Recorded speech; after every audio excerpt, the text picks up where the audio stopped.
Hello കൂട്ടുകാരെ, അപ്പം 2 വർഷത്തിന് ശേഷം വീണ്ടും ഷീജാസ് കുക്കിംഗ് വേൾഡിൻ്റെ ഒരു പുതിയ വീഡിയോയിലേക്ക് എല്ലാവർക്കും സ്വാഗതം.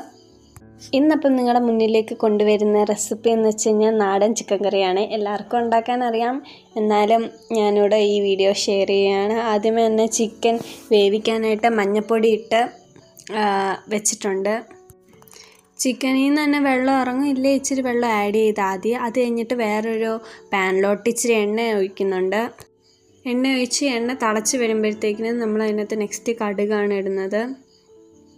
കടുകൊന്ന് പൊട്ടി വരുന്ന സമയത്തിനേക്ക് അരിഞ്ഞു വെച്ച സവാള അതിനകത്തോട്ടിട്ട് കൊടുക്കാം.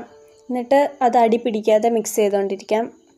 അപ്പോഴും നമ്മുടെ ഇപ്പുറത്തെ ചിക്കൻ വെന്തുകൊണ്ടിരിക്കുകയാണ്. നല്ലപോലെ മിക്സ് ചെയ്യാം. അത് കഴിഞ്ഞിട്ട് ഇച്ചിരി കരിയാപ്പില ആഡ് ചെയ്തു. പിന്നെ ഉപ്പ് ആവശ്യത്തിന് ഇട്ട് കൊടുക്കാം. പിന്നെ ഇഞ്ചി, വെളുത്തുള്ളി, കുരുമുളക്, പച്ചമുളക് ഇതെല്ലാം കൂടെ അരച്ചൊരു പേസ്റ്റ് നമുക്ക് ഈ ഉണ്ടാക്കിയ സവാളയിലോട്ട് ഇട്ട് കൊടുക്കണം കേട്ടോ. ലാസ്റ്റ് പിന്നെ കരിയാപ്പിലയും കൂടി ഇടുന്നുണ്ട്. അതിനുശേഷം ഇതോടിട്ട് നല്ലപോലെ മിക്സ് ചെയ്ത് കൊടുക്കാം. തക്കാളി ഇടുന്നവർക്ക് തക്കാളി ഇടാം. അതിനുശേഷം മുളക് പൊടിയും മല്ലിപ്പൊടിയും മഞ്ഞൾപ്പൊടിയും ഇട്ട് നല്ലപോലെ മിക്സ് ചെയ്ത് കൊടുക്കാം. ചിക്കൻ മസാലയും കൂടി ഇട്ട് കൊടുക്കണം.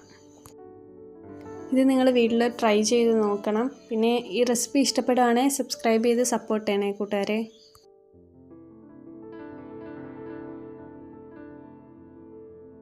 അതെല്ലാം നല്ലപോലെ മിക്സ് ചെയ്തിട്ട് അത് നമ്മൾ വേവിച്ച് വെച്ച ചിക്കനകത്തോട്ട് ഇടുന്നുണ്ട്. അതിൻ്റെ കൂടെ ഇച്ചിരി വെള്ളവും കൂടെ ഒഴിച്ച് കൊടുക്കുന്നുണ്ട്.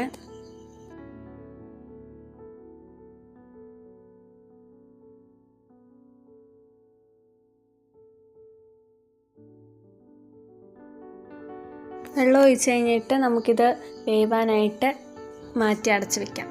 അങ്ങനെ കൂട്ടുകാരെ, നമ്മുടെ ചിക്കൻ കറി ലാസ്റ്റ് ഇവിടെ റെഡി ആയിട്ടുണ്ട്. നല്ല സൂപ്പർ സ്മെല്ലായിരുന്നു. ആ പാത്രം കൊണ്ട് തുറന്നപ്പോഴത്തേക്കിന് നല്ല ടേസ്റ്റുമാണ്. എല്ലാവരും ഇത് വീട്ടിൽ ട്രൈ ചെയ്യണം. അപ്പോൾ ഇന്നത്തെ വീഡിയോ ഇത്രയേ ഉള്ളൂ. ബൈ.